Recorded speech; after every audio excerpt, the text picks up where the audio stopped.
Chers amis, bonjour. Je suis heureuse de vous présenter aujourd'hui une nouvelle émission qui va s'appeler Cas de conscience, qui est fondée par Régis de Castelnau et Benoît Girard. Et je présente cette émission en tant que présidente de la Société des Amis de Joseph et René Girard, qui a été fondée pour les célébrations du centenaire de René Girard en 2023. Et au cours de cette année 2023, à la faveur de ce centenaire, nous avons créé la revue Antigone, qui est un lieu de débat autour de l'actualité. Ce n'est pas une revue académique de l'œuvre de René Girard, mais un lieu de rencontre où des personnes d'opinions diverses peuvent se rencontrer. Dans le cadre de cette revue, dirigée par Benoît, a eu lieu la rencontre entre Régis de Castelnau et Benoît, donc une rencontre assez originale de deux pensées différentes, qui a donné lieu à l'idée de cette nouvelle émission.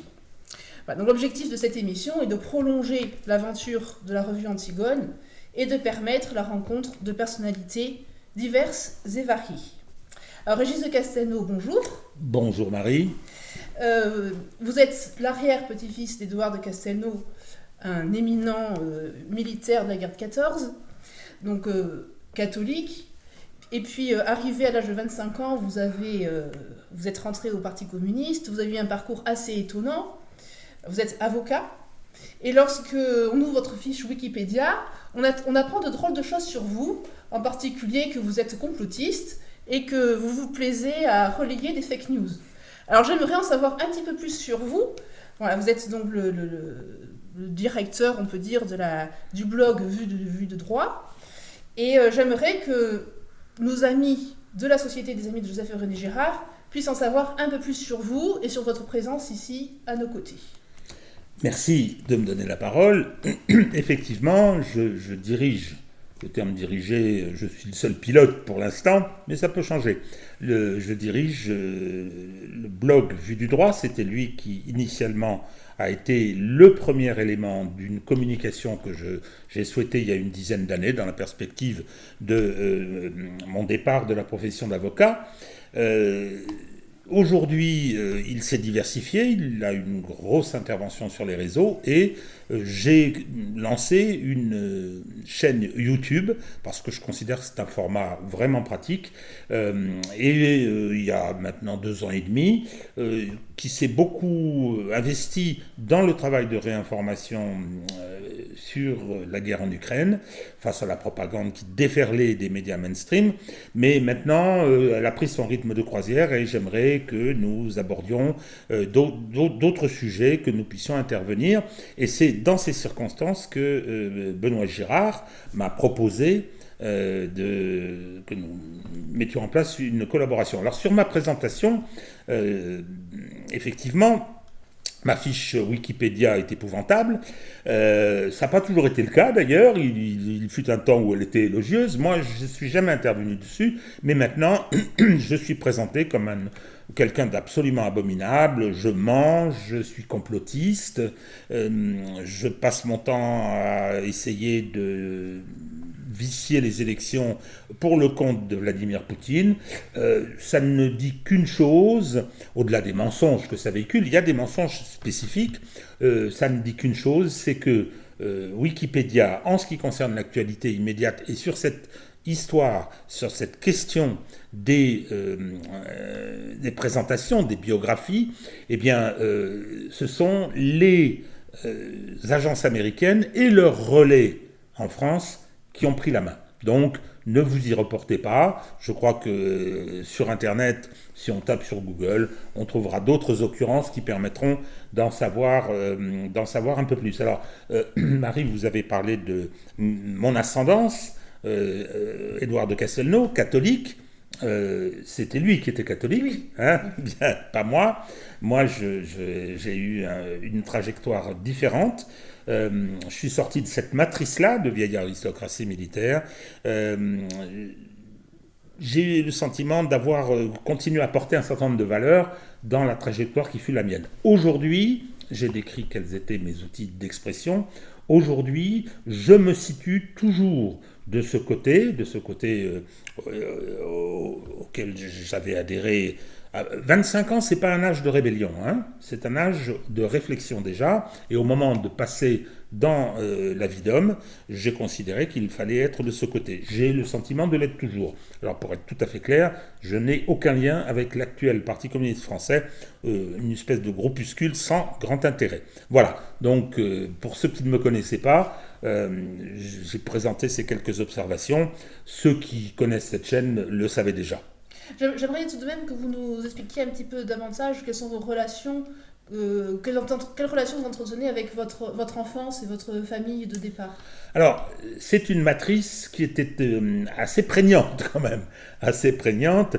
La revue fondée par mon aïeul qui s'appelait à l'époque La France catholique, qui est devenue France catholique, va faire un numéro spécial dédié à Édouard. Elle m'a demandé de venir y publier quelques lignes. Je dois dire que ce que je vais dire, et donc je le dis dès maintenant, ce que je vais dire, c'est que cette éducation particulière, qui était une éducation, je l'ai dit, de vieille aristocratie militaire, enseignait un certain nombre de valeurs. J'aime pas trop le terme, il est un peu galvaudé, le terme valeur aujourd'hui, mais bon, d'exigence, les notions de service étaient très importantes, et les notions de devoir et de sacrifice aussi, parce que qui connaît un peu l'histoire de la Première Guerre mondiale et de la Deuxième, c'est que nous avons eu beaucoup de pertes dans cette famille. Donc j'ai été élevé dans ces valeurs. Je dirais que, en plaisantant, je disais souvent, vous savez, j'ai reçu une éducation comme du temps de la comtesse de Ségur, c'est pas loin de ça.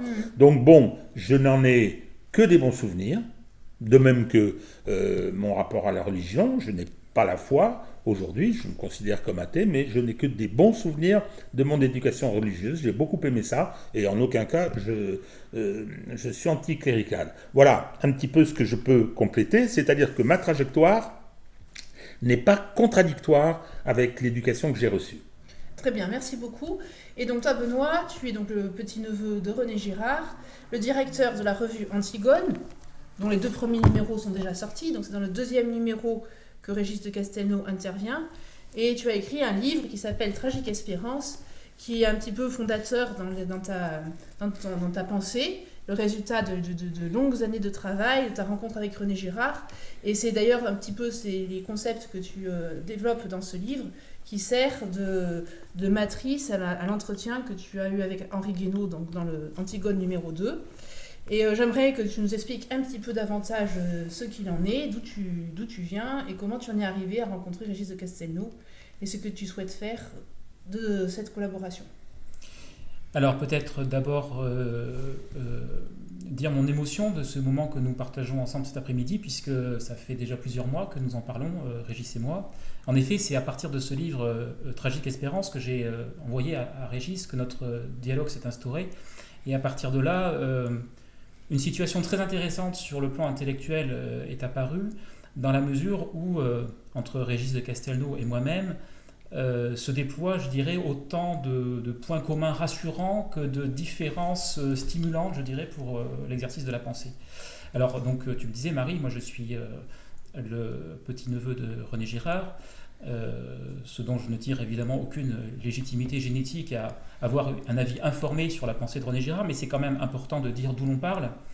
Et alors, d'où je parle, c'est vrai d'une situation très différente de celle de Régis, puisque nous, les Girard, nous sommes issus d'une classe sociale que Régis porte dans son cœur, qui est la petite bourgeoisie culturelle, dirons-nous.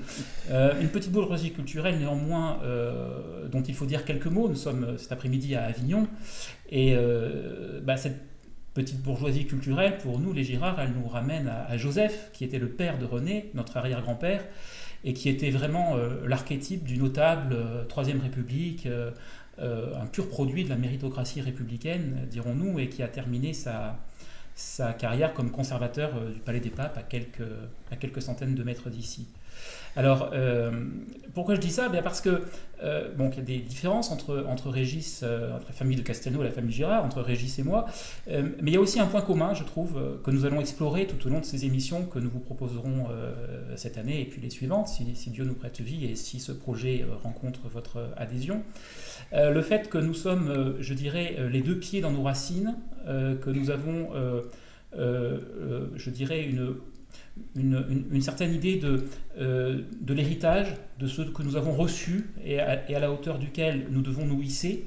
Mais en même temps, nous avons en partage, je crois, et on en parlait tout à l'heure hors antenne, une forme d'inquiétude devant le monde tel qu'il va et une forme d'appétence à la critique qui produit entre nous des étincelles et des convergences qu'on voudrait partager avec vous, les spectateurs de cette chaîne, et puis avec les invités que nous allons être amenés à rencontrer. Alors, Joseph Girard était un homme de gauche à l'origine, et je dirais que la famille Girard est une famille très représentative en fait de l'histoire de France, puisque issue de cette gauche républicaine, elle s'est ensuite énormément divisée. Et moi, j'estime être, au-delà de tout ce que j'ai reçu, être aussi l'héritier de ces divisions. En particulier, dans la famille Girard, il y a eu une division extrêmement violente qui s'est produite au moment de l'Algérie française. Et à ce moment-là, il y a une partie de la famille Girard qui a, je dirais, connu un premier mouvement de ce que j'analyserais rétrospectivement comme une forme de néoconservatisme, c'est-à-dire des gens qui étaient plutôt ancrés à gauche, qui se retrouvent tout d'un coup par déstabilisation de ce qui venait de se passer, qui a été très violent pour une partie de la bourgeoisie française, adopter des positions beaucoup plus réactionnaires, beaucoup plus conservatrices. Et donc moi, j'ai effectivement les deux pieds dans une tradition de droite, dans une tradition catholique, dans une tradition conservatrice, mais en même temps, j'ai toujours porté comme une souffrance ces divisions qui ont quand même beaucoup, je dirais, alimenté nos relations intrafamiliales. Et ça explique sans doute mon intérêt pour René Girard, que j'ai rencontré intellectuellement et aussi physiquement au tournant des années 2000. À travers René Girard, j'ai découvert un certain nombre de problèmes, une façon de poser les problèmes dans laquelle je me suis énormément reconnu, et puis aussi une appétence pour des formes de pensée critique, hétérodoxes, qui m'ont amené à me confronter avec bonheur à des sources d'inspiration qui étaient très éloignées de ma matrice intellectuelle originelle, ce qu'on pourrait appeler, pour dire vite, la gauche critique. Alors la gauche critique sur le plan du langage, j'assume une forme de sympathie, d'intérêt pour la pensée de la déconstruction, ce qui me situe en porte-à-faux par rapport à un certain nombre de mes proches, de mes réseaux de proximité. Et puis la gauche critique sur le plan social, évidemment, et là je pense que ce sera un des grands points de convergence entre nous.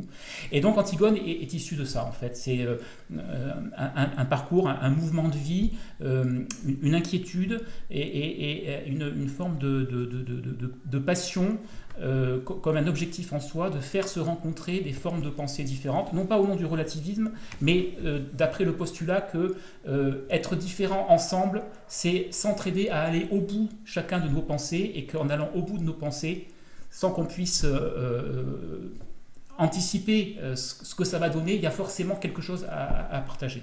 Voilà un petit peu mon itinéraire, si tant est qu'il présente un intérêt, et c'est un petit peu ce que j'essaye de porter dans Antigone, dont Marie a dit que ce n'était pas une revue girardienne, mais c'est une revue qui s'inspire de l'éthique girardienne du dialogue, je dirais, puis de l'épistémologie girardienne, pour se positionner par rapport à la modernité, non pas en surplomb, mais vivre de l'intérieur les tensions de ce monde compliqué dans lequel nous sommes appelés à vivre.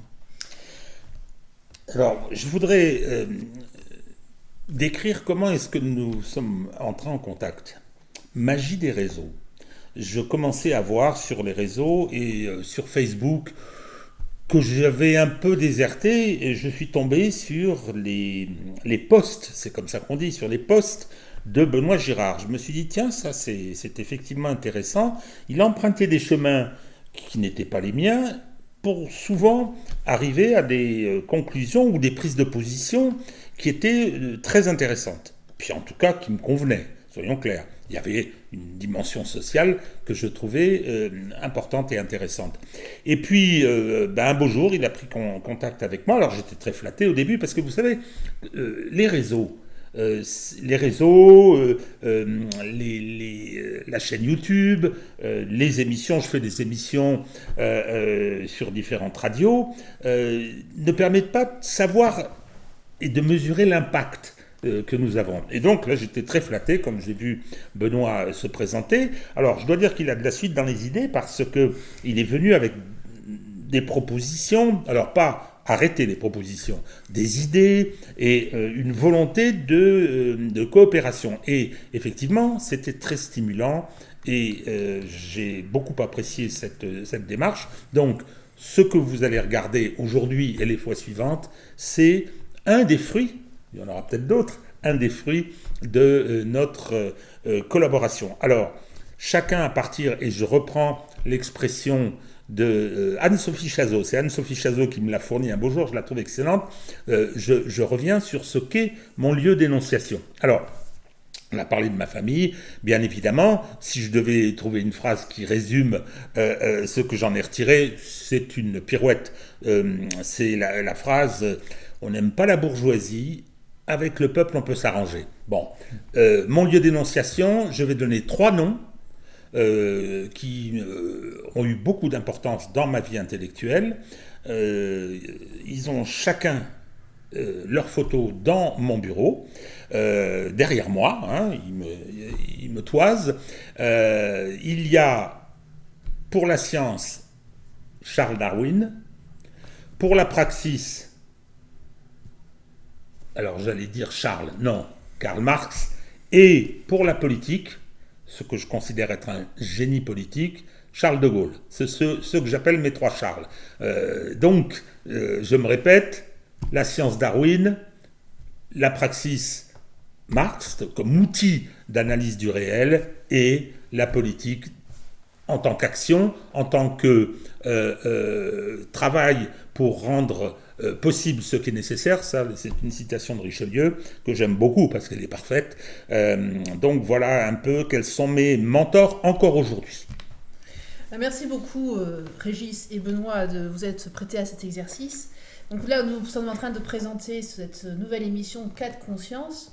On sent chez vous toute la profondeur de votre amour pour ce qu'on appelle l'Occident, qui est un mot un petit peu générique pour désigner quelque chose d'assez large, mais en même temps une forme d'inquiétude et de critique de cet Occident, qui se noie, on pourrait dire, entre 2 choses contradictoires, mauvaise conscience et bonne conscience d'avoir mauvaise conscience, qui fait qu'on se perd un petit peu dans tout ça et qu'on décrète assez facilement le bien et le mal, et qu'au nom de ces principes-là, on déclare la guerre de manière souvent assez désordonnée et pas toujours très réfléchie. Donc cette émission va s'appeler Cas de conscience, elle va se dérouler une fois tous les 15 jours. Entre vous deux se trouvera un invité avec qui vous débattrez de questions d'actualité plus ou moins brûlantes.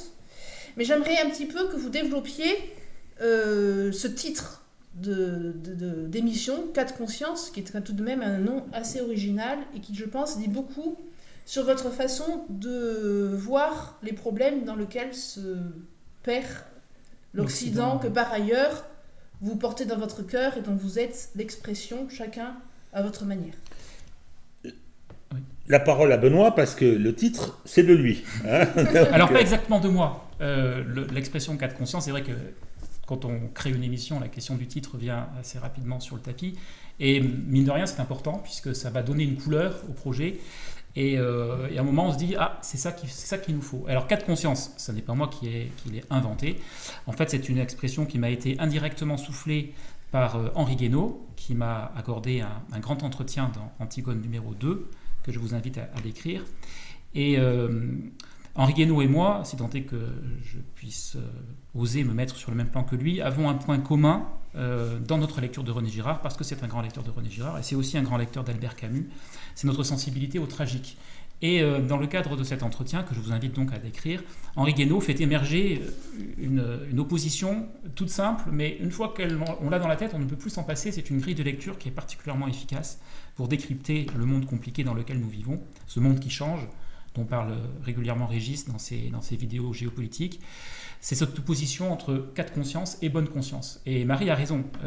Il y a à la fois chez nous, d'ailleurs nous l'avons dit dans nos présentations respectives, un sentiment de redevabilité par rapport à notre héritage. Nous ne sommes pas des anti-occidentalistes primaires, mais en même temps, nous avons une inquiétude par rapport à ce que l'Occident devient. Et je pourrais résumer cette ambivalence en disant que, en fait, cette inquiétude est le meilleur de l'Occident.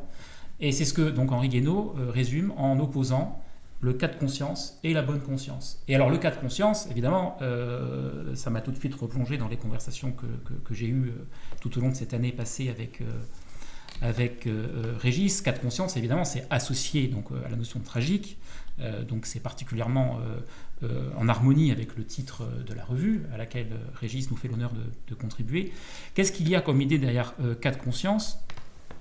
Il y a l'idée que si l'on veut se reconnecter avec le meilleur de l'Occident, il faut que nous nous mettions en situation d'aborder les problèmes qui se posent à nous de l'intérieur, que nous restituions les tensions de façon globale, de façon systémique, pour employer un terme un petit peu galvaudé, au lieu précisément de tomber dans les écueils de la bonne conscience, laquelle bonne conscience résulte précisément de l'attitude inverse, qui consiste à s'extraire du système et à l'observer en surplomb, persuadé de pouvoir plaquer sur cette situation une grille d'analyse qui en épuise toute la vérité, qui en épuise toute la réalité, et qui nous met systématiquement dans le camp du bien, et qui donc, contrairement à la notion de cas de conscience, qui nous met en dialogue avec les autres, la notion de bonne conscience, au contraire, elle nous met en permanence en situation vis-à-vis de l'intérieur d'éradiquer toutes les formes de conflictualité, puisque si on est dans le camp du bien, le bien étant unique, il n'y a pas lieu de supporter les conflits qui peuvent agiter une société donnée. Et puis surtout, on en reparlera dans le fil de l'émission, une difficulté à se positionner par rapport à l'extérieur, puisqu'aussi bien, si on incarne le bien, d'une manière ou d'une autre, ce bien, il faut le répandre. Donc on le répand par la conviction, ou alors on le répand par la violence. Et il est vrai que l'Occident, dans toute sa période coloniale, a, à travers cette bonne conscience, inauguré un rapport à l'altérité qui est extrêmement problématique, et qui est peut-être d'autant plus problématique aujourd'hui, qui prétend avoir refermé cette parenthèse coloniale. Et donc cette bonne conscience, elle ressurgit toujours par là où on l'attend le moins. Et donc Antigone, c'est ça. Je voudrais que ce soit le lieu du cas de conscience, c'est-à-dire le lieu où on interroge les situations de l'intérieur. Alors typiquement, on en reparlera tout à l'heure, le cas du conflit israélo-palestinien me paraît tout à fait représentatif d'une situation qu'il faut aborder non pas de l'extérieur comme l'enjeu d'une justice à rendre, mais de l'intérieur comme des contradictions qui sont inhérentes à notre héritage occidental et dont il faut que nous nous débrouillons d'une manière ou d'une autre à travers des codes qui seront toujours plus ou moins bien taillés, mais sans qu'aucun des camps en présence ne puisse être en situation de s'attribuer la totalité du bon, du bien, du vrai, du beau et autres qualifications morales ou esthétiques dont nous aimons bien nous gargariser à l'époque que nous vivons. Alors, sur l'appartenance à l'Occident, c'est une vraie question. Je partage ce que vient de dire Benoît. Moi, je suis un occidental jusqu'au tréfonds. C'est même quelquefois, quand j'y réfléchis de cette façon-là, c'est assez impressionnant. J'ai un rapport particulier avec la civilisation gréco-latine, parce que je suis comme De Gaulle, judéo-chrétienne je ne connais pas, gréco-latine je connais, j'en suis issu, j'ai fait mes humanités, on les faisait encore à l'époque. Donc, il n'y a pas que ce lien-là, mais je pense appartenir véritablement à cette matrice-là aussi. Le problème, si vous voulez, c'est que je considère ça de façon contradictoire. Et ce qui m'a intéressé dans la démarche de Benoît, et d'ailleurs ça m'a un peu agacé parce que c'est lui qui a trouvé le titre, enfin bon, il le sort d'un entretien avec Guénaud, mais incontestablement ça fonctionne, la façon dont il vient d'exprimer, lorsqu'on appréhende le réel, et c'est ce qu'on va faire dans cette émission. C'est ce qu'on va faire, c'est-à-dire qu'on va prendre des événements de l'actualité que vous avez rencontrés et on va les analyser et essayer de leur faire exprimer le réel qui nous semble utile.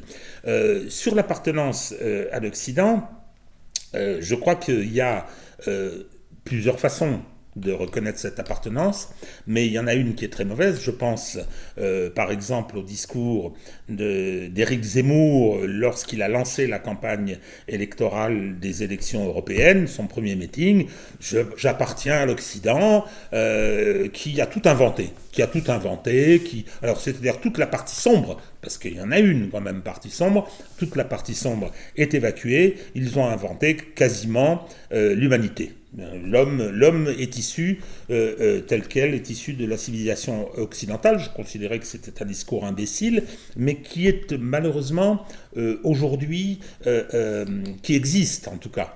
Je ne dis pas qu'il est extrêmement partagé, mais quand même, il y a l'invocation d'une soi-disant guerre des civilisations, le fait que certains seraient en première ligne pour nous sauver, d'autres venant dire, après les massacres d'enfants, vous serez bien contents quand on aura fini le boulot, c'est-à-dire que c'est à partir de cette vision-là. Or, notre approche n'est pas celle-là. Nous sommes tous les deux des Occidentaux, nous savons quel est notre héritage, mais pour autant, j'irais même jusqu'à dire que ça nous impose des responsabilités. Ça nous impose des responsabilités pour justement être à même d'approcher ce que c'est qu'être occidental ou ce que devrait être occidental aujourd'hui.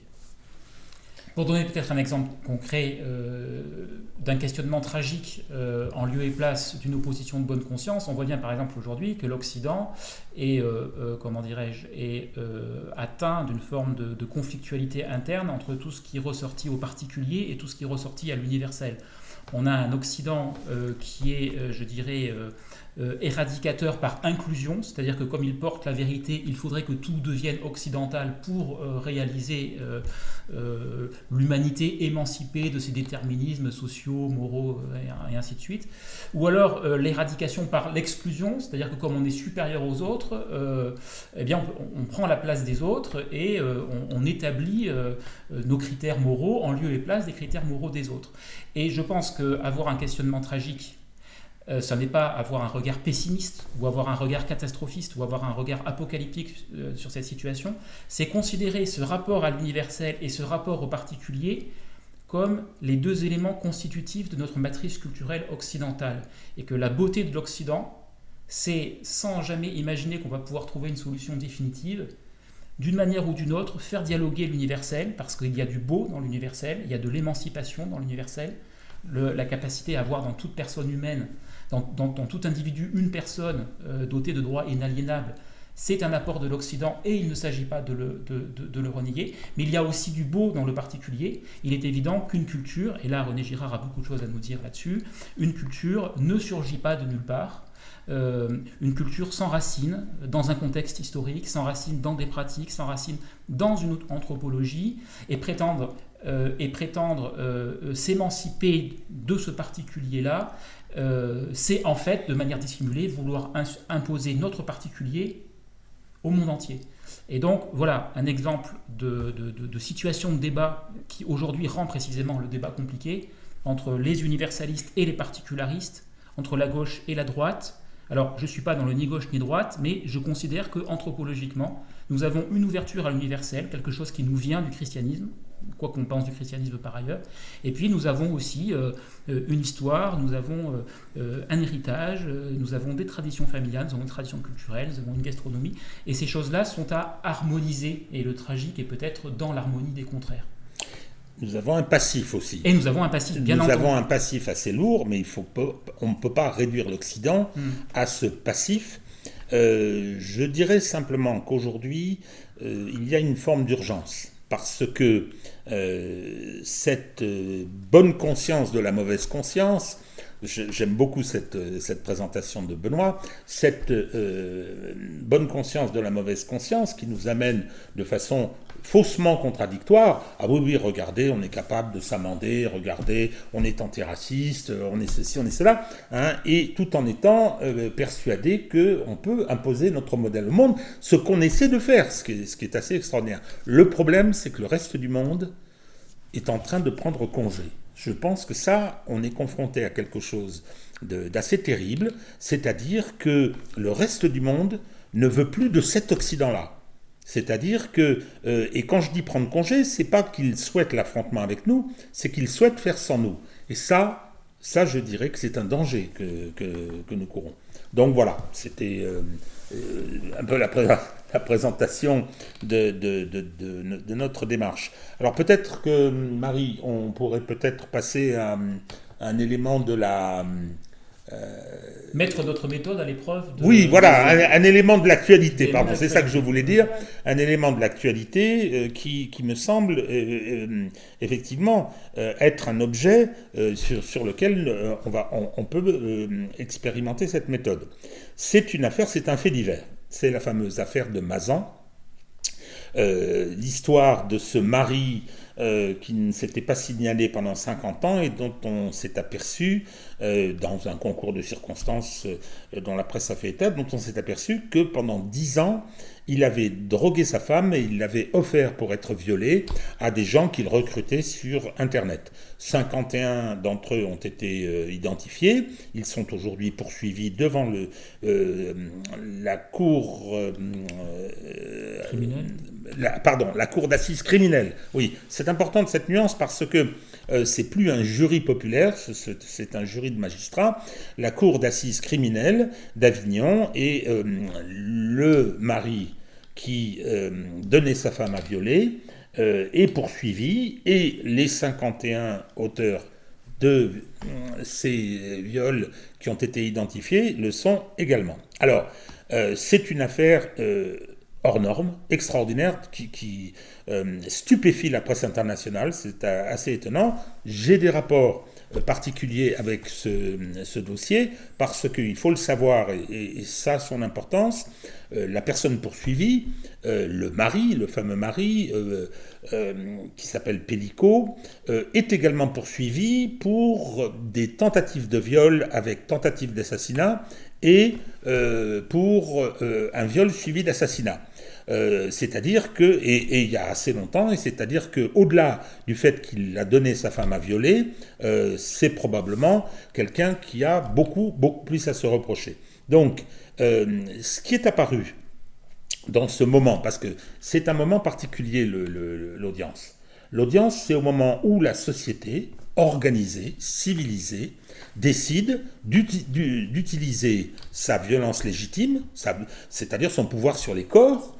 Les personnes qui seront convaincues d'avoir commis les infractions prévues par le code pénal, que ce soit le mari ou que ce soit les entre guillemets, les présumés violeurs, vont ensuite subir des peines qui sont, je veux dire, l'expression d'une violence. Or, ce moment-là est très important. Il est très important parce que pour que l'État puisse s'arroger ce pouvoir de violence légitime, il doit opérer dans un dispositif normé particulièrement rigoureux. Un de mes maîtres, qui était un philosophe du 19e siècle, disait à propos de la procédure pénale, adversaire acharné de l'arbitraire, la forme est la sœur jumelle de la liberté. C'est-à-dire que la contrepartie de ce pouvoir, c'est de réaliser sa décision dans les normes. Sinon, elle perd sa légitimité. Bien. Donc, c'est un moment essentiel. C'est un moment tout à fait essentiel. Or, qu'est-ce que je constate ? C'est que cette affaire hors norme, je comprends l'émotion, je comprends le fait qu'on soit stupéfait, je comprends que ce soit passionnant. Les faits divers sont souvent passionnants, ils racontent la société. Donc, je comprends tout ça. Le problème, c'est que la procédure s'est dévoyée, a été dévoyée par des militants, qui se sont effectivement emparés de cette affaire pour faire passer un certain nombre d'idées qui sont des idées politiques, légitimes, que je peux comprendre, mais ça n'est pas ni le moment, ni l'endroit, parce qu'il se trouve que, faute de place, on a prévu des salles adjacentes à la salle d'audience principale, on y a mis des écrans, et les gens qui sont dans ces salles s'expriment comme si on était dans un match de football. C'est devenu, ont eu les personnes poursuivies, on acclame la malheureuse Madame Pellico qui fait face à tout ça avec un certain courage, et on organise des ovations, et puis dans la presse, on dit tout et n'importe quoi avec une chose qui me gêne beaucoup, c'est la mise en cause des avocats. On va me dire, vous êtes corporatiste, vous défendez les avocats, c'est normal. Non. C'est pas du tout le propos. C'est que je constate une fois de plus cette caractéristique de la société française. En France, on n'aime pas les avocats. On n'aime pas les avocats. L'avocat complice, c'est, je veux dire, systématiquement présenté. Dans ma carrière d'avocat, qui est maintenant de 52 ans, mais on m'a demandé des centaines de fois. Comment pouvez-vous défendre quelqu'un que vous savez coupable ? C'est une incompréhension totale de ce qu'est l'avocat dans le débat contradictoire et dans le processus d'exercice de la violence légitime. Donc, les avocats sont mis en cause de façon scandaleuse. Sur tous les plateaux, on entend des gens les traiter de minables. Sur les réseaux, n'en parlons pas. Et apparaît et émerge, une fois de plus, parce que c'est tellement fréquent, la culture du lynchage. En France, on adore lyncher. Avec les réseaux, c'est encore pire. Donc là, on a l'exercice d'un pouvoir fondamental, d'un pouvoir de civilisation par l'État. On a les éléments anthropologiques qui sont derrière cette affaire, et on a ces tendances qui sont des tendances... j'utilise le mot lynchage, mais oui, c'est des tendances à vouloir s'abstraire de ces règles pour régler les problèmes autrement. Voilà, donc c'était mes premières observations sur ce dossier de Mazan. On aura peut-être l'occasion d'en reparler aujourd'hui ou un autre jour. Alors, effectivement, c'est très intéressant, je trouve, d'inaugurer notre émission Cas de conscience à travers cette situation concrète. Moi, j'aime bien toujours partir des situations. Et je trouve qu'effectivement, cette affaire de bonne conscience dont nous avons parlé en introduction s'articule très bien à la crise de l'institution judiciaire telle qu'elle se donne à voir régulièrement dans nos médias, et en particulier à travers cette affaire et une autre que nous aborderons peut-être également si nous en avons le temps. Le rapport entre justice et bonne conscience. En fait, la justice, c'est par construction le lieu de la mise en scène de la conflictualité, avec des accusés, des gens qui se défendent, un conflit à résoudre, et au bout du compte, une vengeance légitime dont l'État a le monopole. Et comme vous dites, c'est quand même un enjeu décisif, puisqu'il va s'agir de prendre le contrôle du corps de l'accusé s'il est réputé coupable. Alors, petite incise sur le terme vengeance, vous avez entièrement raison. Le problème, c'est qu'au départ, quand on passe de la justice privée à la justice publique, au sens où l'État s'arroge cette compétence, normalement, le processus et la peine ne contiennent pas la notion de vengeance, ne contiennent pas la vengeance. Or, dans les faits, c'est une blague. C'est tout. C'est une blague. Il y a la réparation, il y a la rétribution. Au plan théorique, vous avez transgressé la règle sociale, donc on va vous rétribuer en vous mettant en prison ou en vous coupant la tête à d'autres périodes. Mais normalement, la vengeance n'est pas là. Sauf que prétendre ça, au plan théorique, c'est s'abstraire du réel. La réalité alors justement, Régis, est celle-là. C'est très intéressant. C'est là où je voulais en venir précisément. Très souvent, une institution fonctionne aussi longtemps que ses implicites le demeurent. Et le questionnement tragique, en tous les cas tel que René Girard l'applique à de nombreuses situations, c'est justement de concevoir une situation de crise, en l'occurrence la crise de l'institution judiciaire, non pas comme un élément exogène qui serait venu perturber l'ordonnancement naturellement harmonieux d'une institution qui donnait jusque-là satisfaction, c'est le dérèglement d'un équilibre instable que cette institution avait réussi à provisoirement surmonter. Et alors justement, cette notion de vengeance est très intéressante parce que précisément dans le cadre de la justice moderne, la notion de vengeance avait disparu. Elle revient. Oula. Elle revient. Et précisément, la méthode girardienne là-dessus nous donne des outils qui sont très intéressants. Parce qu'effectivement, dans les cercles intéressés par la philosophie du droit, on manipule souvent cette histoire de monopole de violence légitime comme une forme de slogan dont l'évidence se suffit à lui-même. On prononce cette formule et on a en gros fait le tour de la question. Or, cette notion de monopole légitime de la violence est en fait profondément problématique.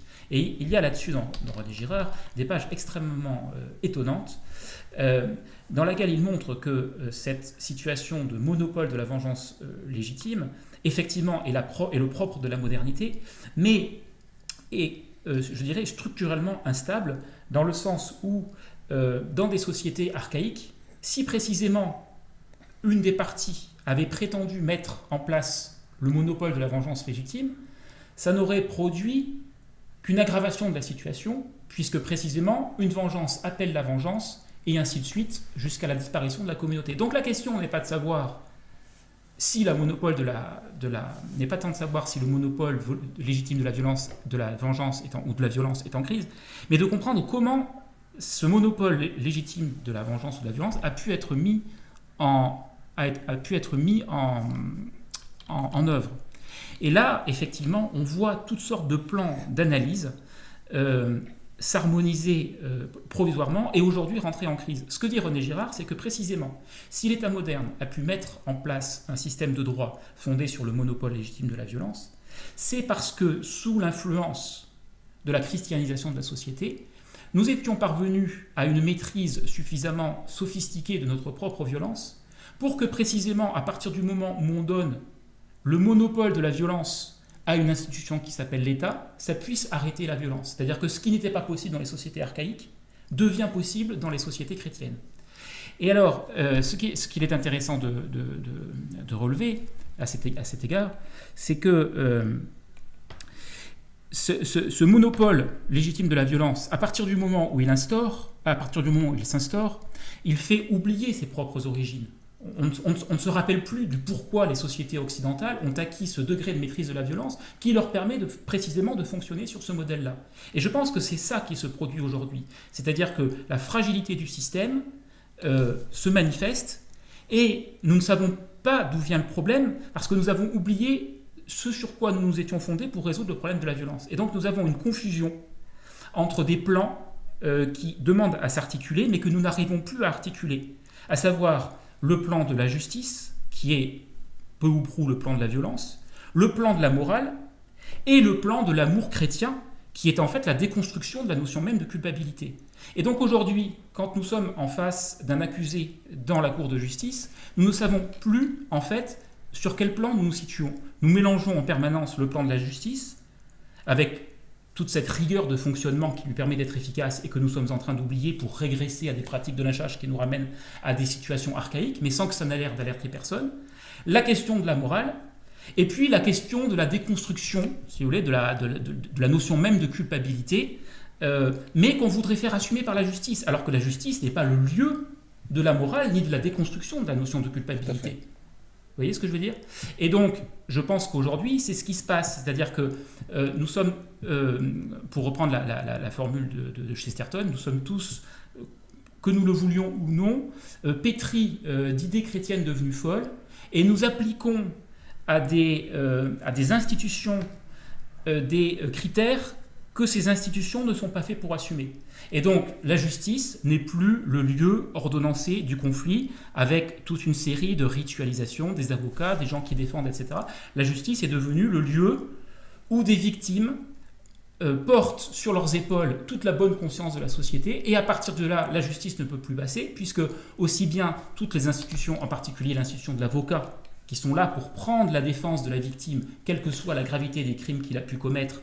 Dès qu'un avocat essaie, par exemple, de minorer, vous prenez cet exemple dans le cadre des viols de Mazan, essaie de minorer finalement l'intentionnalité des actes, parce que c'est un des critères pour pouvoir évaluer la commission du crime, il est aussitôt réputé prendre le parti du viol, prendre le parti de la culture du viol, réhabiliter la culture du patriarcat, et ainsi de suite. Donc en permanence, à travers notre justice, aujourd'hui, nous essayons finalement de reporter sur un passé des fautes qui sont en fait liées au dysfonctionnement de notre société aujourd'hui. Donc quand on fait un procès, on ne va pas chercher à exercer la violence légitime contre quelqu'un qui, au terme de procédures contradictoires et garanties par le droit, sera convaincu d'avoir commis tel ou tel acte. À travers un procès, à travers la désignation d'un coupable, on va déployer toute la capacité de notre société à identifier les rapports de domination et à faire surgir une société dans laquelle ces rapports de domination seraient évacués. Or, je pense que ce n'est pas le lieu de la justice que de résoudre les rapports de domination qui affectent une société, et que ce sont donc deux plans différents qu'il faut articuler. Sinon, quand la justice sort de son domaine de compétence, sort de son domaine de fonctionnement, sort du domaine à l'intérieur duquel elle est efficace pour ramener la paix à l'intérieur de la communauté, au lieu d'être un facteur de paix, elle devient au contraire un facteur d'agitation supplémentaire, et très paradoxalement, et ça je pense que c'est peu relevé, mais vous le relevez, vous, Régis, en tant qu'avocat, des situations, des scènes qui nous ramènent effectivement à des situations de lynchage dont on n'aurait jamais cru que la justice moderne, dans toute sa majesté, puisse être le théâtre. Des applaudissements pour Gisèle Pellicot. Des huées pour les co-accusés. La scène rappelle ce que l'on a vu mardi. Une altercation entre un co-accusé et une militante féministe qui l'a interpellée. Oh, t'as dit quoi là? Pardon, par contre, t'en parles bien, hein? Parle bien, sinon, ça va pas le faire. Pendant l'audience, le juge fait un rappel à l'ordre. Il demande au public de cesser les huées. Dans les couloirs, le sujet est au cœur des discussions. Je comprends totalement qu'ils soient hués parce qu'ils ont fait des actes horribles, mais c'est pas quelque chose de normal dans le sens où on est dans un tribunal, on est censé se tenir et pas crier dès que quelqu'un passe ou quoi. Voilà. Et c'est le bout de la justice de les juger, pas des gens qui sont là. Alors le problème, c'est que effectivement cette justice imparfaite, elle est nécessairement imparfaite. Moi j'ai toujours dit à mes étudiants, parce que j'ai enseigné aussi, j'ai toujours dit à mes étudiants, il ne faut pas faire confiance à la justice parce qu'elle est rendue par des gens comme moi. D'où l'importance de la règle. Double degré de juridiction, débat contradictoire pour élaborer quelque chose qui est fondamental, qui s'appelle la vérité judiciaire, qui peut entretenir des rapports éloignés avec la vérité objective. L'histoire contient un certain nombre de ces exemples. Donc, il y a une vraie contradiction entre ce processus fondamental et la façon dont aujourd'hui il se déroule, du fait de l'émergence d'un certain nombre de phénomènes et du fait de l'utilisation de la bonne conscience. Parce que les gens qui sont en train de faire des manifestations devant le tribunal, c'est-à-dire qui mettent en cause le processus, la sérénité est indispensable. Le débat contradictoire doit pouvoir se dérouler, tout doit pouvoir être dit. Et entendu, surtout par ceux qui vont juger, cette pression dans les salles, cette façon de prendre parti bruyamment, va à l'encontre de la nécessaire d'une sérénité dans laquelle cela doit se dérouler. C'est une véritable régression. Et vous avez raison, le lynchage n'est pas loin. C'est commode le lynchage. C'est très commode, on règle le problème, hein, on dit que justice est passée, mais non, l'acte de justice est un effort aussi. C'est quelque chose de difficile, parce qu'on peut se tromper. Et malheureusement, alors là, je réagis et je rebondis sur ce que vous avez dit, c'est-à-dire qu'on confond justice et morale. La justice n'est pas là pour rendre la morale. La morale, elle a été utilisée par le législateur lorsqu'il a produit les textes répressifs, lorsqu'il a introduit dans le code pénal un certain nombre de faits en leur donnant une qualification juridique. Le juge, lui, il doit établir des faits dans leur réalité objective, il doit les qualifier juridiquement et tirer les conclusions de ce double constat. Bon. Vous avez dit que sur la question de l'intentionnalité, il fallait pouvoir en débattre. Non seulement il faut pouvoir en débattre, mais c'est absolument fondamental. Quand les avocats des personnes poursuivies, des violeurs entre guillemets poursuivis, sont venus dire, mais attendez, il y a viol et viol, qu'est-ce qu'il voulait dire? Alors il s'est fait naturellement insulter partout, il a voulu dire, attendez, il y a le viol médiatique, là on voit bien que ça bouillonne, et il y a le viol juridique. Il avait entièrement raison. Et lorsqu'ils viennent dire, hein, pour pouvoir entrer en voie de condamnation contre un des, entre guillemets, violeurs, j'insiste, hein, pour ne pas subir l'accusation de violer la présomption d'innocence, hein, mais pour pouvoir, il faut établir l'intentionnalité. 3 principes fondamentaux du droit pénal en première année, en première heure du droit pénal, on l'apprend. Il faut qu'il y ait 3 conditions pour pouvoir condamner quelqu'un. Il faut qu'il y ait des faits, éléments matériels. Il faut qu'il y ait une loi qui le prévoit antérieurement à la commission des faits. Ça ne peut pas être rétroactif. Donc nous avons à ce moment-là ce qu'on appelle l'élément légal et surtout l'élément intentionnel. Il faut avoir l'intention de commettre ce délit ou ce crime. Alors, bien évidemment, on va voir ce que disent les uns et les autres. C'est 51 cas particuliers. Il y a du monde, c'est pas une justice de masse. C'est pas une responsabilité collective. Chaque individu sera jugé séparément au cours de la même audience. Il aura une peine dont les magistrats, s'ils le condamnent, considéreront que c'est celle qu'il mérite. Ils sont là pour ça. Et puis la cour d'appel, après, dira peut-être autre chose. De toute façon, nous verrons. Mais la moindre des choses, c'est de savoir s'il avait conscience de 2 choses. Premièrement, que la personne n'était pas consciente et que par conséquent, elle ne pouvait pas donner son consentement. Alors, pouvait-elle le donner en acceptant de se faire endormir ? Raisonnement absurde. Si elle ne peut pas le donner, son consentement, il ne peut pas y avoir de consentement. Alors, on dit beaucoup qu'il faut que le droit français introduise le consentement. Je vais dire un petit mot de ça, parce que ça aussi, ça a son importance. Il y a 4 conditions. C'est la toute pénétration, violence, contrainte, surprise. Le 4e, tiens, j'ai oublié. Il suffit qu'une des conditions soit réunie. Et donc... La ruse, non ? C'est pas ça ? C'est ça. Voilà, le dol. Voilà, la ruse. Et donc, le problème, c'est que l'on veut que le droit français introduise le consentement. Ça n'est pas possible. Pourquoi ? Parce que ça va aboutir à un renversement de la charge de la preuve.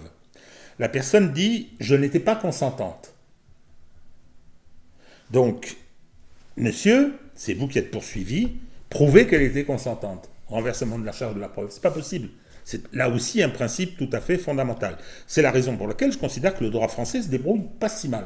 Ce qui n'empêche pas un certain nombre d'affaires qui se sont déroulées dans des climats médiatiques épouvantables comme celle-là. Comme celle-là. J'espère que les magistrats sauront garder leur nerf, mais c'est pas facile. C'est pas facile. J'ai vu qu'il y avait des avocates qui venaient sur les réseaux, parfois de façon un petit peu, je veux dire, imbécile, venaient en faire trop. Moi, je pense que tout ça se passe dans le prétoire et que les avocats seraient bien avisés de ne s'exprimer que dans ce cadre-là. Pas besoin d'aller se jeter devant les micros et les caméras. C'est pas la peine. Donc, il y a une gourmandise réelle. On l'avait vu dans les affaires précédentes assez connues. Il y avait une affaire d'Aval, je crois, où l'audience s'est quasiment passée sur le plateau de BFM. C'était épouvantable. Donc, voilà. Mais ça, tout ce dont on parle là, de ce qui pèse sur le processus judiciaire, qui constitue une régression qui témoigne d'une culture du lynchage qui est pour le moins aussi critiquable et dangereuse que la culture du viol. C'est ce processus, on est aujourd'hui confronté. Et si vous me posez la question de savoir si depuis 20 ans, depuis 30 ans, il y a une régression, je réponds oui. En fait, l'enjeu de la justice, c'est de présenter à la société un coupable crédible, de telle sorte qu'à partir du moment où la machine étatique, la machine judiciaire va se mettre en branle contre le corps de l'accusé, cela puisse éteindre les conflits qui agitent la société du fait du crime qui a été commis. À partir du moment, effectivement, mais ça c'est un débat qu'on aura peut-être l'occasion de reprendre avec des invités adéquats, à partir du moment où on introduit la notion de consentement, on introduit la morale, puisqu'il ne s'agit pas simplement de réunir les critères objectifs de la culpabilité, il s'agit d'aller sonder les reins et les cœurs et de rendre compte de ce qui constitue l'être profond d'une personne. Et donc à partir de là, la justice quitte le champ de la gestion de la violence pour rentrer dans le champ de la morale, et encore au-delà, pour rentrer dans le champ de l'intimité des rapports interpersonnels que dans le langage de la théologie chrétienne, on va appeler la charité. Et donc, effectivement, ce monopole de la vengeance légitime, il représente un progrès par rapport aux sociétés archaïques, puisque, aussi bien dans la justice moderne, on s'en prend à une personne et on réunit tous les critères pour dire que cette personne est bien coupable. Ce qu'on ne pouvait pas faire dans les sociétés archaïques, puisque précisément dans les sociétés archaïques, ça c'est toute la théorie girardienne du sacrifice, il faut s'en prendre contre une victime innocente, puisque le but n'est pas tant de rendre la justice que d'évacuer la violence à l'extérieur de la communauté. Donc finalement, à travers l'État moderne, on voit déjà le travail de christianisation s'opérer. Sauf que la justice, en se coupant malgré tout de ce qui la relie à l'anthropologie profonde des fonctionnements sociaux et en prétendant s'immiscer dans le champ des consciences, produit précisément ce qu'on essaye de décrire depuis tout à l'heure, c'est-à-dire des éléments à l'appui de la bonne conscience dont notre société éprouve de plus en plus le besoin de se revêtir pour pouvoir justifier, l'ensemble de ces pratiques sociales. Alors, on a un bel exemple aussi, au-delà de l'affaire de Mazan, on a un bel exemple avec l'affaire qui concerne les affaires, en toute la polémique autour de l'abbé Pierre. Exactement. Voilà, donc je trouve ça tout à fait extraordinaire de voir comment aujourd'hui, avec la meilleure bonne conscience du monde, on vient faire un procès post-mortem à quelqu'un dont je vais parler un peu plus tard, histoire de mettre en avant un certain nombre de choses, de faire preuve d'anticléricalisme au passage, de déboulonner les idoles. J'ai appris que la ville de Lyon avait débaptisé une place, c'est-à-dire qu'on ne sait pas grand-chose. Il y a une enquête qui a été faite, moi j'ai vu quelques éléments des reproches qui lui étaient faits, j'en parlerai, et malgré ça, je veux dire, on est en train de brûler ce qu'on a adoré, parce que l'abbé Pierre, dans la dernière partie de sa vie, lorsqu'il allait faire le discours pour les obsèques de Coluche, il y avait une survalorisation de ce qu'il était, de ce qu'il avait fait. C'est clair, il y avait un processus de béatification laïque qui était tout à fait extraordinaire. Hein. Donc, et là, on démolit. Là, on brûle alors, comme c'est l'objectif étant de lutter contre les violences faites aux femmes, parce qu'il s'agit de ça, on considère qu'il a commis des violences en commettant des agressions sexuelles, eh bien, on est en train de faire quelque chose d'épouvantable, qui est le contraire de la justice. On fait ça de façon anachronique, c'est-à-dire que les témoins, pour les faits qui lui sont directement reprochés, ils ont disparu, le contexte était totalement différent, il ne peut pas se défendre, il ne peut pas y avoir de procédure pénale. Le décès met fin à toute action pénale. Donc il y a une déloyauté extraordinaire dans ce qui se produit. Une déloyauté extraordinaire. Et donc, et là, de nouveau, avec la meilleure bonne conscience, je n'ai entendu personne, à 2-3 petites expressions sur les réseaux, qui prennent la défense de l'abbé Pierre, moins en prenant sa défense personnellement, que en critiquant ce qui est en train de se produire. Donc notre société, toute pleine de sa bonne conscience, se présente comme une forme d'oscillation de plus en plus frénétique entre des mouvements de création d'idoles et des mouvements de déboulonnage de statues. Et cette situation s'emballe au point de rendre nos fonctionnements institutionnels viables, en définitive. Alors, je trouve ça véritablement... Enfin, je cherchais un adjectif, je ne le trouve pas. C'est détestable, en tout cas. Pour moi, c'est détestable. Non pas que j'entende défendre particulièrement l'abbé Pierre. Je trouvais qu'à la fin de sa vie, justement, c'était excessif. Ça m'énervait, ça m'agaçait. Je n'ai jamais été un grand partisan de la charité. Je me suis engagé beaucoup. Ça m'a coûté beaucoup de temps et pas mal d'argent. Hein. Donc, mais je l'ai fait parce que, justement, je voulais apporter ma pierre au combat pour l'émancipation. Bon, lui, il avait d'autres impératifs et d'autres objectifs, mais j'ai le plus grand respect. Je rappelle seulement que voilà quelqu'un qui a été résistant. Voilà quelqu'un qui a été ensuite parlementaire dans les chambres juste après la Deuxième Guerre mondiale, et Dieu sait si c'était important, qu'il y ait des gens d'une certaine allure. À partir de 1956, ou peut-être même avant d'ailleurs, quand il y a eu le fameux hiver, il a lancé tous ces mouvements. Cet homme a fait le bien. Cet homme a fait le bien. Alors on vient nous dire aujourd'hui, en confondant comme par hasard le vœu de chasteté qui n'était pas celui du prêtre qu'il était, et le vœu de célibat. Et je ne sais pas quelle était sa vie personnelle, sa vie sexuelle, je n'en ai pas la moindre idée, mais venir dire aujourd'hui, alors quand je parlais d'anachronisme, c'est-à-dire qu'on lui reproche des choses qu'il aurait fait à l'époque,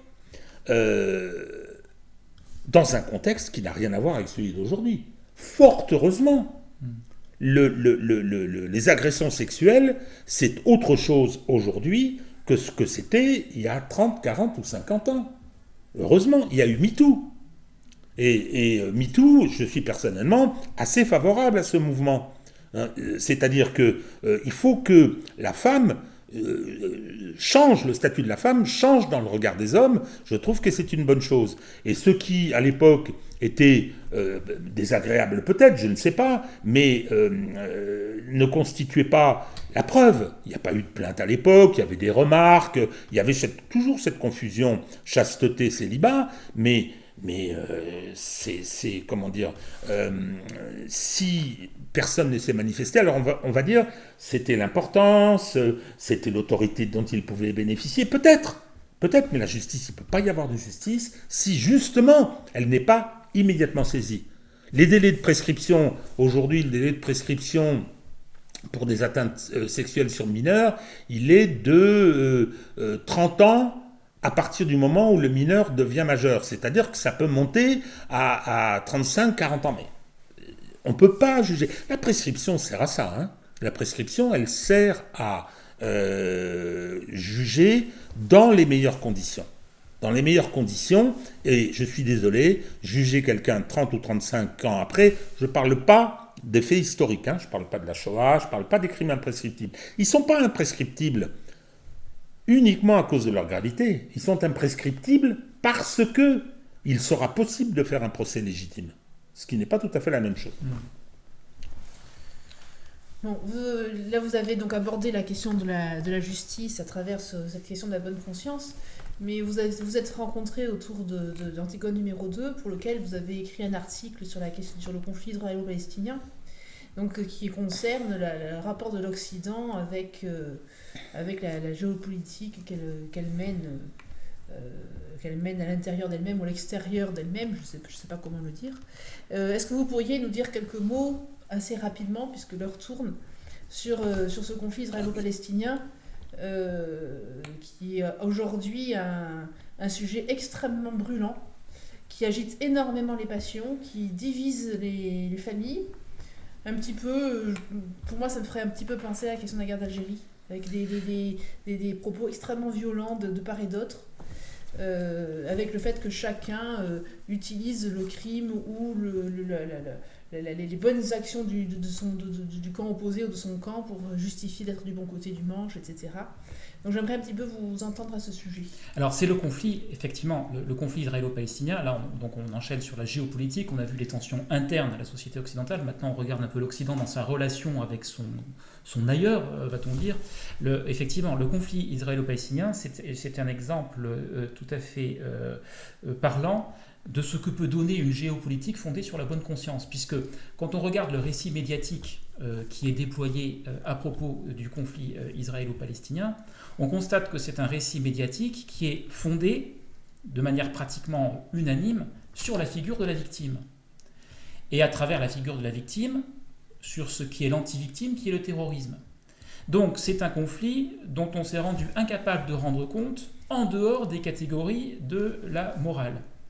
Alors effectivement, Israël, c'est un exemple très, très intéressant, puisque Israël plonge ses racines dans la mauvaise conscience occidentale. Israël est, je dirais, la traduction géopolitique de la grande catastrophe des années 30-40. Mais alors ça introduit une situation explosive au cœur du Moyen-Orient, parce que qu'est-ce qu'un État dont le facteur de légitimité est précisément celui d'incarner l'innocence liée au statut de victime. Alors ça a plus ou moins bien fonctionné pendant un certain nombre de décennies. On voit qu'aujourd'hui, ça entraîne des contradictions qui sont absolument irrémédiables. Et donc on voit, et c'est là où je pense qu'il y a une approche tragique du conflit qui passe par une autre posture que celle de prendre parti pour des victimes plutôt que pour tel autre, c'est de lire ce conflit à l'intérieur des contradictions de la civilisation occidentale dont Israël a son corps défendant, parce qu'il n'y a pas d'intentionnalité ni de conflit, ni de complot derrière tout ça, dont Israël a son corps défendant s'est retrouvé être le réceptacle. Puisque aussi bien Israël, c'est ça, c'est à la fois la mauvaise conscience occidentale qui se rachète à travers le fait qu'on va collectivement expier le crime commis en conférant un État qui puisse protéger des populations qui ont objectivement été mises dans une situation d'extrême danger par le totalitarisme nazi. Mais en même temps, et c'est là où il y a vraiment une contradiction dont on touche aujourd'hui les conséquences ultimes et dramatiques, en même temps où on fondait Israël au nom de la réparation à laquelle avait droit le peuple victime de la Shoah, en même temps Israël devenait, sans que les parties prenantes en aient forcément conscience, sans que ce soit formulé de manière explicite, mais objectivement, à travers la façon dont le nouvel agencement géopolitique se mettait en œuvre, Israël devenait en fait le successeur de la présence coloniale de l'Occident dans ces territoires. Donc on voit bien au cœur de l'instant fondateur de l'État d'Israël, encore une fois, sans juger les personnes qui étaient en jeu dans la création de l'État d'Israël, c'est une situation qui dépasse ces acteurs, à la fois l'Occident capable du meilleur de lui-même, en quelque sorte, c'est-à-dire d'opérer un retour critique sur ses propres crimes, et en même temps, par ruse historique, créer une situation qui permet de perpétuer un rapport de domination à l'abri de la prétention qu'on a d'avoir résolu tous les rapports de domination. Et je pense que cette contradiction, elle suit toute l'histoire d'Israël depuis 1948. Et encore une fois, la situation d'aujourd'hui n'est pas liée à une déstabilisation qui vient de l'extérieur, c'est juste la révélation d'un déséquilibre consubstantiel et qui est devenu tout simplement intenable. Et donc on voit bien comment le débat, encore une fois, s'est articulé. Le débat ne s'est pas articulé de manière politique, comme le disent les quelques dinosaures représentants du gaullisme encore aujourd'hui, avec de grandes difficultés sur la scène médiatique française. Le débat ne s'est pas déroulé de façon politique. Le débat s'est déroulé dans le paradigme victimaire, c'est-à-dire savoir qui étaient les bonnes victimes. Et René Girard montre bien que ça, c'est précisément le critère premier d'un concept clausewitzien qui est celui de la montée aux extrêmes.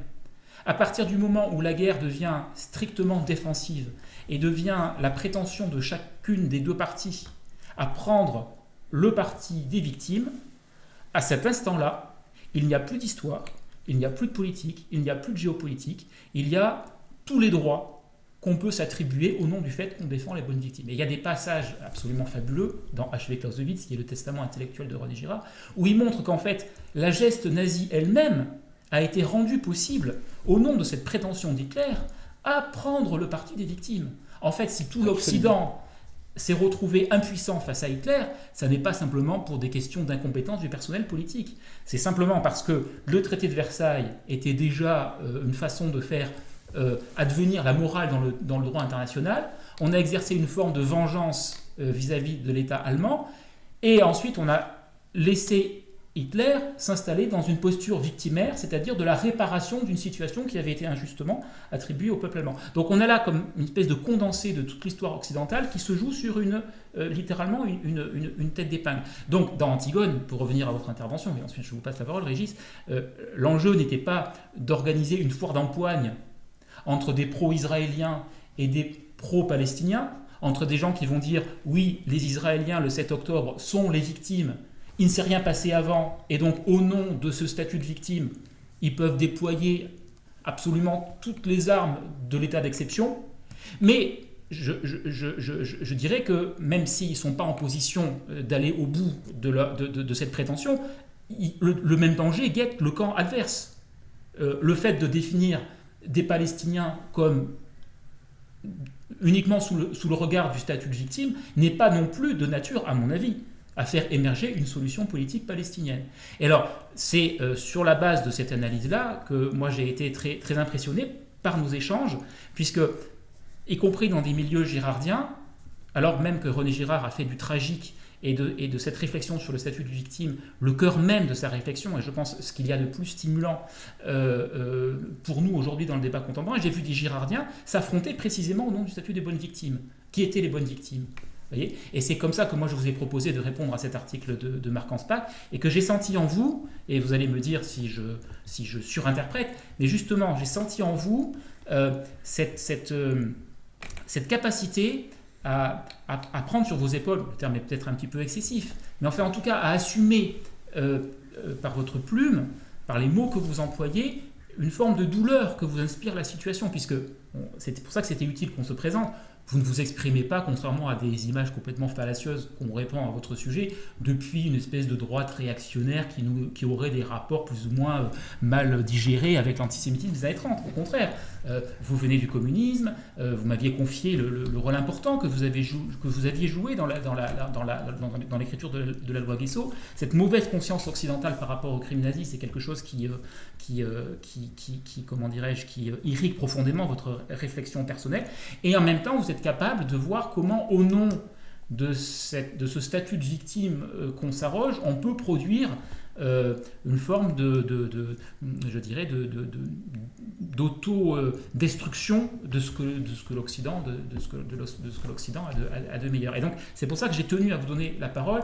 On en parlait en souriant, comme finalement un petit peu un Girardien qui s'ignore à travers cette sensibilité que vous avez à la fois à la défense des victimes, parce que vous êtes un avocat, mais en même temps, je sens chez vous cette sensibilité à fleur de peau par rapport à toutes les catastrophes que peuvent entraîner justement un rapport malsain avec ce statut de victime. Alors, on a parlé de l'Occident. L'Occident, je suis occidental. Il y a tellement de choses que j'aime en Occident. Il y a des choses que je n'aime pas. Du tout même. Et pour moi, l'impardonnable, c'est la Shoah. C'est un crime occidental. C'est un crime occidental, et vous avez tout à fait raison. Vous parlez du traité de Versailles, mais c'était antérieur, parce que la guerre de 14 se déclenche. Je sais si elle a pesé sur ma culture familiale. La guerre de 14 se déclenche parce que l'Allemagne considère qu'elle a été maltraitée dans la répartition des empires. Au XIXe siècle, l'ère des empires, comme disait Hobsbawm, et effectivement, l'Allemagne, alors il y avait des disputes, il y avait l'affaire de Tanger, j'ai retrouvé dans les papiers familiaux une lettre entre Gallieni et Castelnau, ils étaient assez proches, disant, Gallieni avait été entre guillemets le pacificateur de Madagascar, c'est-à-dire il avait colonisé Madagascar pour le compte de la France, et il disait, mais si pour éviter la guerre avec l'Allemagne, moi je suis partisan de leur donner Madagascar. C'était un sacrifice presque personnel pour lui, ça devait être 1913. Donc, effectivement, tout ça se passe, la Shoah se passe en faisant du peuple allemand, du Volk, une victime, parfaitement, c'est parfaitement exact. Le problème, c'est que comme l'Occident, c'est une société issue de ses rangs, qui a commis ce crime, il y a un problème. Les autres pays occidentaux n'ont pas été bien fameux. Donc, on va expier en donnant aux Juifs un État-nation territorial. Alors, il ne faut pas oublier que c'est fin 19e qu'il y a cette demande d'État-nation territorial. Au moment où l'État-nation territorial devient la forme d'organisation de l'espace public qui accompagne la révolution industrielle, on dit aux Juifs, mais ce sera sans vous. Bon, ça provoque le sionisme. j'ai tendance aujourd'hui à considérer que le sionisme portait en lui ce que Michel Jobert appelait, qui était le ministre des Affaires étrangères de Pompidou, je me rappelle, ça m'avait frappé, après je ne sais plus laquelle des guerres, me demande si c'était pas celle de 73, et bien si, puisque Pompidou est mort en 74, il disait la logique d'Israël c'est la guerre, et ça m'avait frappé. Donc le problème c'est qu'on on a voulu expier incontestablement la Shoah, mais on a fait payer le prix aux Arabes. Ça c'est quand même extraordinaire, et ça explique votre présentation qui est vraiment lumineuse, c'est-à-dire que pourquoi est-ce que c'est un bout de l'Occident? Parce qu'on n'a pas été capable d'accompagner et de permettre que ça se passe bien. J'ai pensé que ça pouvait bien se passer. J'ai un petit peu changé d'opinion sur le fait qu'il y a eu des occasions perdues. Aujourd'hui, malheureusement, compte tenu de ce que vous dites, c'est l'Occident qui va à sa perte là, il exprime sa réalité. L'article dont vous avez parlé s'intitule « La vérité d'Israël ». Et je pense que la vérité d'Israël est aussi la vérité de l'Occident. Elle est aussi la vérité de l'Occident, parce que c'est absolument terrible. En France, on ne dit rien, on laisse passer tout. Les États-Unis continuent à armer, à soutenir. Ce qui se passe là-bas est absolument abominable. Est abominable, je veux dire, militairement, la souffrance infligée aux gens, mais est abominable moralement. C'est indéfendable.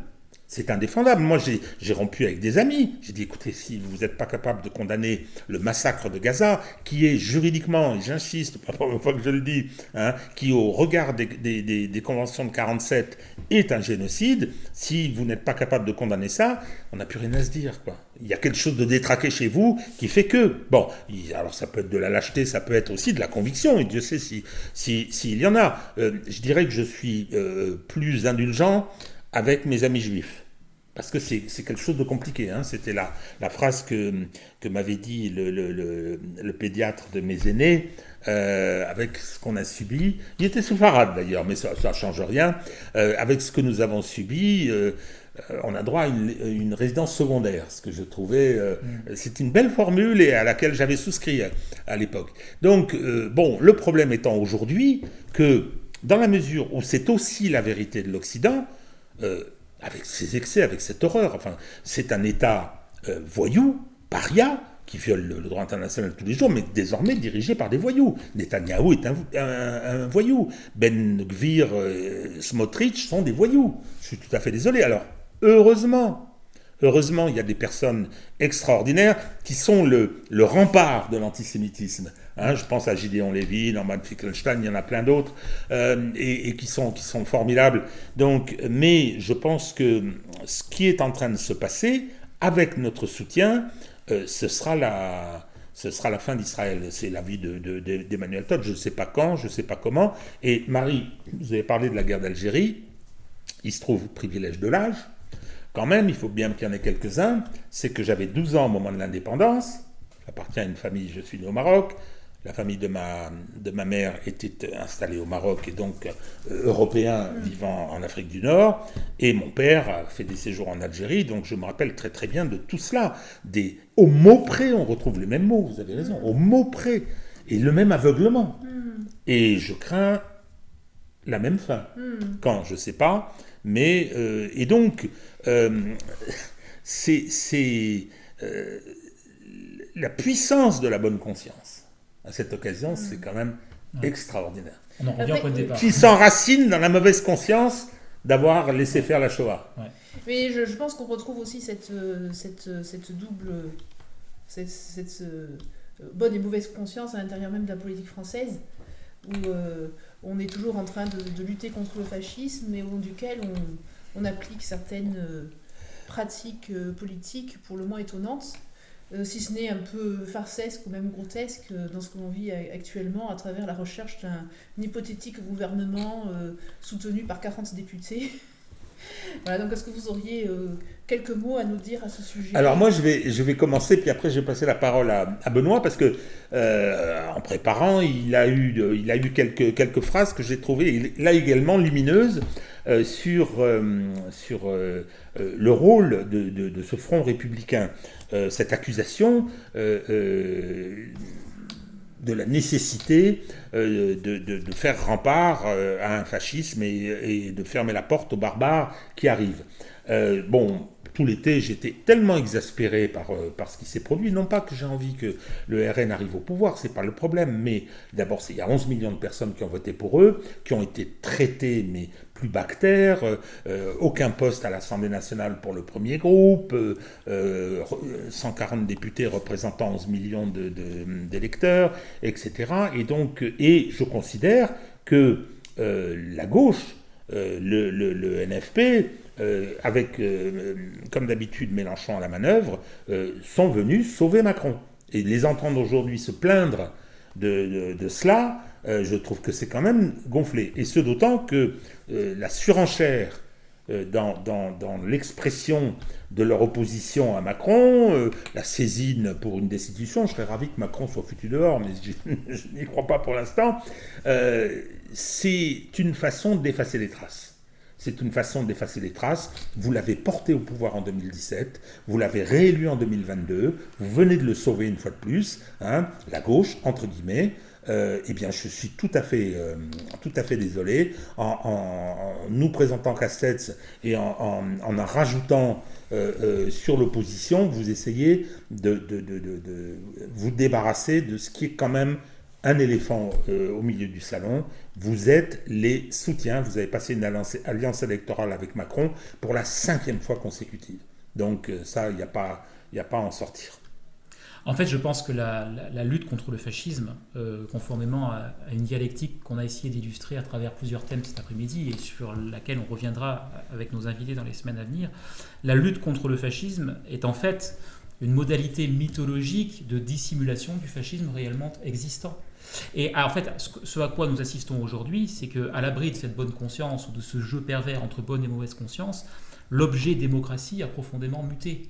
Au lieu d'être une construction juridique qui permet d'ordonnancer et de rendre supportable un certain degré de conflictualité à l'intérieur de la société et de faire jouer les rapports sociaux dans des marges qui les rendent au mieux vivables pour tout le monde, la démocratie est devenue, et l'état de droit n'a plus de place dans cette définition de la démocratie est devenue circulairement le lieu du bien, du bon, du vrai, du beau.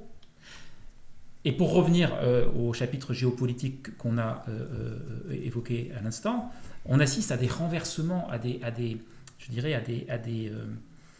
impasses linguistiques absolument phénoménales.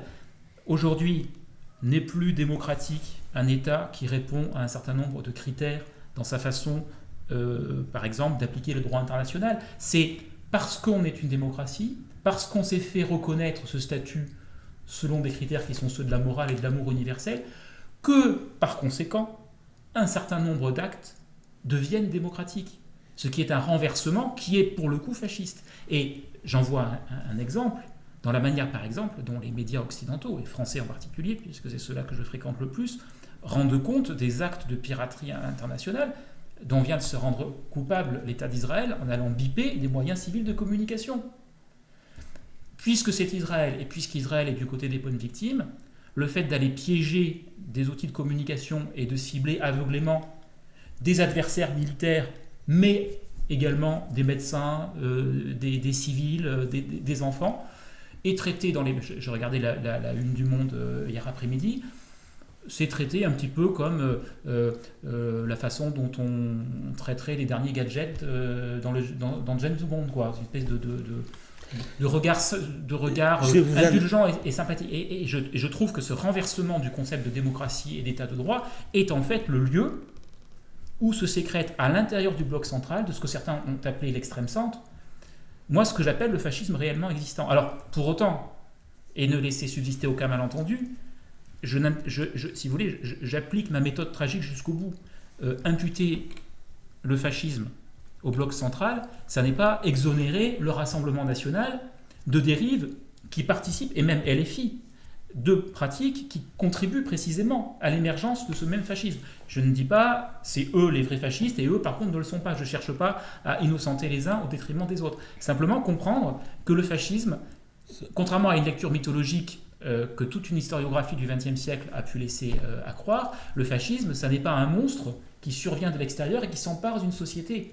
Le fascisme, c'est à un moment donné de tensions extrêmes accumulées au sein même d'une société, la tentative de cette société de vivre avec ces tensions en essayant de reconstituer son unanimité contre une extériorité menaçante. Et alors, le propre de l'histoire, c'est qu'elle bégaye sans cesse, mais qu'elle ne revient jamais exactement sous les mêmes formes que celles par lesquelles elle s'était manifestée précisément. Et c'est là où, effectivement, l'instrumentalisation de l'antisémitisme est quelque chose d'extrêmement inquiétant, puisque à toujours imaginer que le fascisme va revenir par l'antisémitisme, on s'interdit de nommer pour ce qu'elles sont des pratiques qui sont commises aujourd'hui par un État qui n'est pas l'État juif.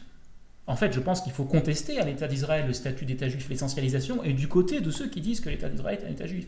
Et à l'abri de cette croisade contre l'antisémitisme, qui est en fait, le réceptacle de notre bonne conscience, on laisse se développer, sans qu'on puisse savoir exactement contre qui ça va aujourd'hui, même si on peut avoir déjà quelques pistes, on laisse se prospérer dans la société française des polarisations de haine qui, à un moment donné, quand la situation institutionnelle sera devenue par trop ingérable, risque d'être la variable d'ajustement au nom de laquelle on va instaurer un état d'exception et une dictature de plein exercice.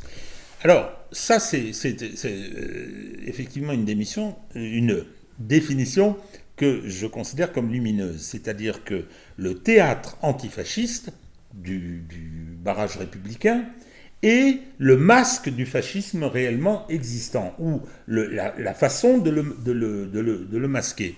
Et ce que vous dites sur, effectivement, la revendication d'un statut démocratique permettant de justifier quelque part d'être illégal, ou de violer la démocratie, et vous êtes revenu sur Israël, dont je rappelle l'État israélien avait signé une convention internationale interdisant d'utiliser les moyens de communication comme ça, comme des armes, donc ils l'ont violé très tranquillement. Ses soutiens sur les réseaux exultent, sans que, naturellement, la magistrature française ne bouge une oreille. En pratiquant des formes d'humour assez abjectes, etc., sans que la magistrature, qui avait été très mobilisée par Dupond-Moretti, soit venue leur demander des comptes pour apologie du terrorisme, parce que c'est un acte terroriste. Mais ça me fait penser à la déclaration d'un porte-parole de l'armée israélienne, qui parlait très bien le français, je ne me rappelle plus son nom, et qui disait aux journalistes qui l'interpellaient « Mais comment osez-vous critiquer la seule démocratie du Proche-Orient ?» Ben oui, mon ami,